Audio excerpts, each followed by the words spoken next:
Welcome to സിമീസ് നാടൻ kitchen. ഇന്ന് ഞാൻ ഉണ്ടാക്കാൻ പോകുന്നത് ഒരു തനി നാടനായിട്ടുള്ള ഒരു പലഹാരമാണ്, കുമ്പിളപ്പം. പിന്നെ ചക്കയപ്പം എന്നും പറയും കേട്ടോ. അപ്പോൾ ഇത് പഴുത്ത ചക്ക വെച്ചിട്ടാട്ടോ ചക്കയപ്പം ഉണ്ടാക്കുന്നത്. ഇത് നല്ല ടേസ്റ്റാണ്. അപ്പോൾ ഇത് എങ്ങനെയാണ് ഉണ്ടാക്കുന്നത് നോക്കാം. കുമ്പിളപ്പം ഉണ്ടാക്കാൻ വേണ്ടിയിട്ട് ചക്ക ഞാൻ അരച്ചെടുത്തിട്ടുണ്ട്. ഇതൊരു 1.5 കപ്പ് ഉണ്ട് കേട്ടോ.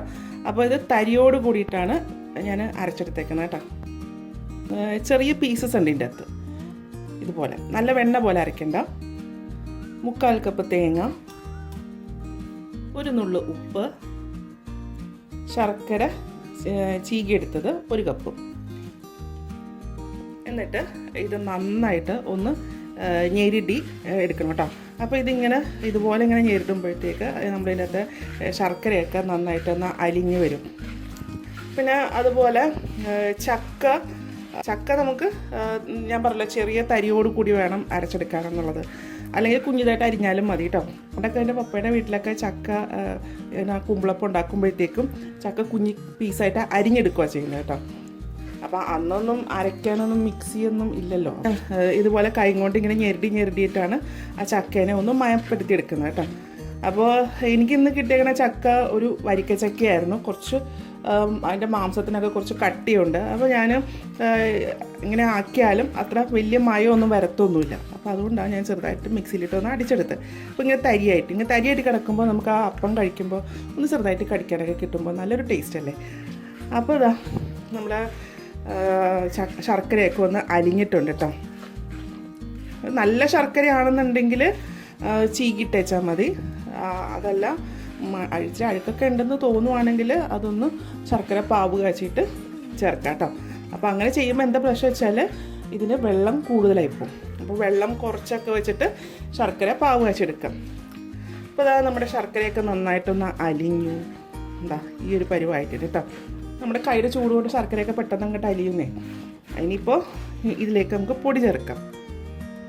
ഇതിലേക്ക് ഞാൻ ചേർക്കുന്നത് അരിപ്പൊടിയാണ്. അപ്പത്തിൻ്റെ ഇടിയപ്പത്തിൻ്റെയൊക്കെ പൊടി ഉണ്ടല്ലോ, അതാണ് കേട്ടോ. അപ്പോൾ നമുക്ക് അരിപ്പൊടി വെച്ചിട്ടും ഉണ്ടാക്കാൻ പറ്റും, ഗോതമ്പ് പൊടി വെച്ചിട്ടും ഉണ്ടാക്കാം കേട്ടോ. അപ്പോൾ ഞാനിത് പൊടി ഇതിലേക്ക് ചേർക്കണേണ്. അപ്പോൾ നമുക്ക് എത്ര പൊടി വേണമെന്ന് വെച്ചാൽ അതനുസരിച്ച് ചേർക്കാം കേട്ടോ. അപ്പോൾ നമുക്കിത് പിടിക്കുമ്പോൾ ഇത് കുറച്ച് ലൂസായിട്ടല്ലേ ഇരിക്കുന്നത്.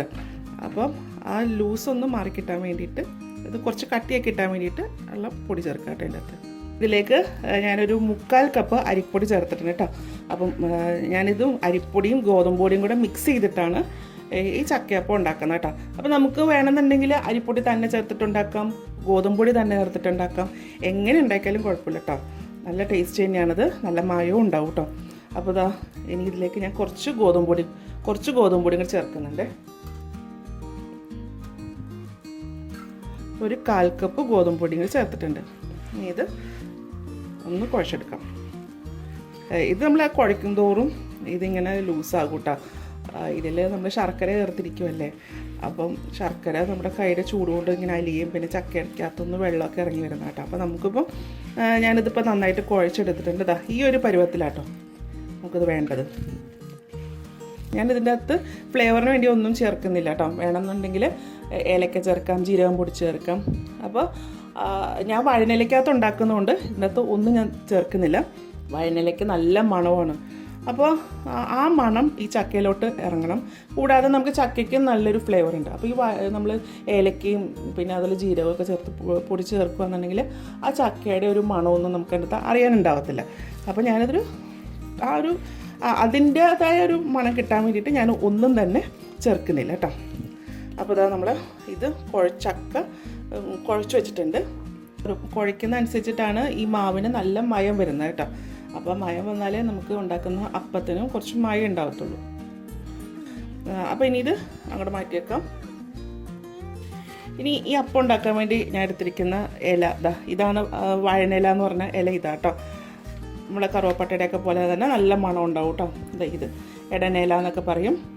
അപ്പോൾ ഈ ഇലയ്ക്ക് മണമുള്ളത് കൊണ്ടാണ് ഞാൻ അതിൻ്റെ അകത്ത് ഇലയ്ക്കും ജീരകമൊന്നും ചേർക്കാത്തത്. അപ്പോൾ ഇനി നമുക്ക് എങ്ങനെയാണ് ഉണ്ടാക്കുന്നത് നോക്കാം. ഇത് കുമ്പിളപ്പമല്ല നമ്മൾ ഉണ്ടാക്കുന്നത്. അപ്പോൾ കുമ്പിളുടെ ഷേപ്പിലേക്ക് ഇതിങ്ങനെ മടക്കിയെടുക്കാം.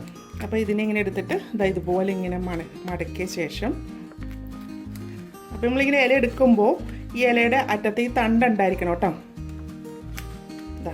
ഇതുപോലെ ഇങ്ങനെ വെച്ചതിന് ശേഷം ഇതുപോലെ ഇങ്ങനെ നമ്മൾ കുമ്പിളൊക്കെ നമ്മൾ പണ്ട് കടയിൽ നിന്നൊക്കെ പലചരക്കൊക്കെ മേടിക്കുമ്പോൾ കിട്ടുന്ന കുമ്പിളില്ലേ, അതേ ഒരു ഷേപ്പിലാണ് ഇത് കുമ്പിളുണ്ടാക്കുന്നത് കേട്ടോ. ശേഷം ഇതിലേക്ക് നമ്മൾ കുഴച്ച് വെച്ചിരിക്കുന്ന ആ ചക്കയുടെ കൂട്ട് വെക്കാം.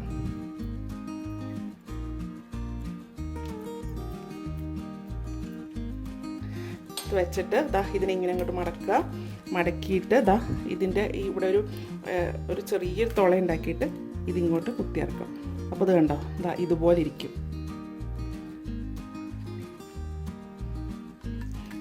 അപ്പോൾ ഈ ഒരു ഷേപ്പിലാട്ടോ ഇരിക്കുന്നത്. ഇത് ഉണ്ടാക്കാൻ വേണ്ടിയിട്ട് ഇച്ചിരി വലിയ ഇല തന്നെ വേണം കേട്ടോ. അപ്പോൾ വലിയ ഇല ആകുമ്പോഴത്തേക്ക് നല്ല ഇതായിട്ടിരിക്കും. ഇത് എടുക്കുമ്പോഴത്തേക്കും ഈ ഒരു ഭാഗം, ഈ അറ്റം ഇതിൻ്റെ ഉള്ളിലേക്ക് ഇങ്ങനെ വരണം കേട്ടോ. ഇതിങ്ങനെ വന്നു കഴിഞ്ഞിട്ട്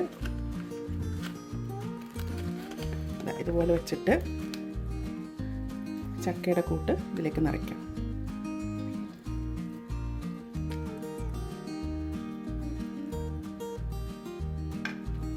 എന്നിട്ട് ഇതിങ്ങനെ അടയ്ക്കുക. എന്നിട്ട് ഇത് ഈ ഒരു ഭാഗം ഇതിൻ്റെ ഉള്ളോട്ട് കുത്തിക്കയറ്റാം. ഇതേപോലെ. ഇതുപോലെ കുമ്പിളുണ്ടൊക്കെ അറിയാൻ പാടില്ല എന്നുണ്ടെങ്കിൽ ഇങ്ങനെ വെച്ചാലും മതി. ഇതിങ്ങനെ വെറുതെ നിരത്തി വെക്കുക. നമ്മൾ അടയൊക്കെ സാധാരണ അട ഉണ്ടാക്കത്തില്ലേ, അത് കൂട്ട് തന്നെ വെച്ചിട്ട്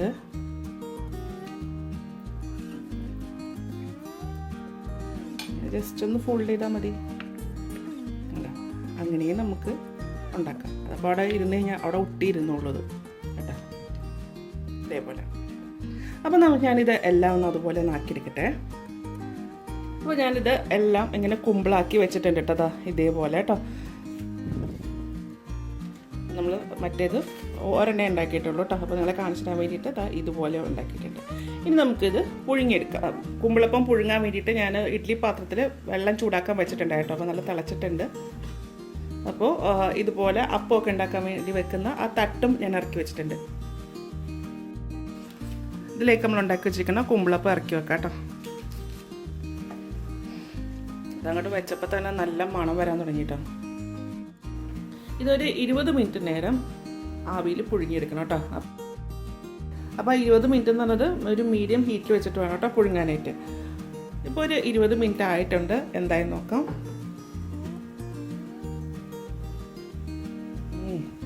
അപ്പോൾ നമ്മുടെ അപ്പമൊക്കെ ഒന്ന് റെഡി ആയിട്ടുണ്ട് കേട്ടോ. ഇനിയിപ്പോൾ സ്റ്റൗ ഓഫ് ചെയ്യാം. ഇനി ഇത് ചൂടാറിയതിന് ശേഷം നമുക്കിത് പുറത്തേക്ക് എടുക്കാം. അപ്പോൾ നമ്മുടെ വഴനയിലക്കകത്ത് ഉണ്ടാക്കിയ ചക്കയപ്പം റെഡി ആയിട്ടുണ്ട് കേട്ടോ.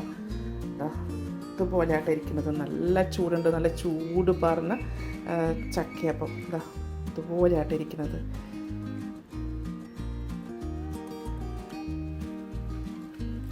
അപ്പോൾ ചക്കയപ്പം ഇതുപോലെ ആയിട്ടിരിക്കുന്നത്. നല്ല സോഫ്റ്റാണ്, നല്ല പഞ്ഞിയായിട്ട് ഇത്.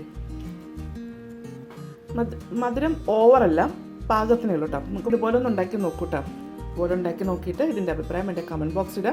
എൻ്റെ ചാനൽ ആദ്യമായിട്ടാണ് കാണുന്നതെങ്കിൽ സബ്സ്ക്രൈബ് ചെയ്യുക. വീഡിയോ ഇഷ്ടമായി എന്നുണ്ടെങ്കിൽ ലൈക്ക് ചെയ്യുക, ഷെയർ ചെയ്യുക. അപ്പോൾ ഇനി അടുത്ത ദിവസം അടുത്ത റെസിപ്പിയുമായി കാണാം. Thank you.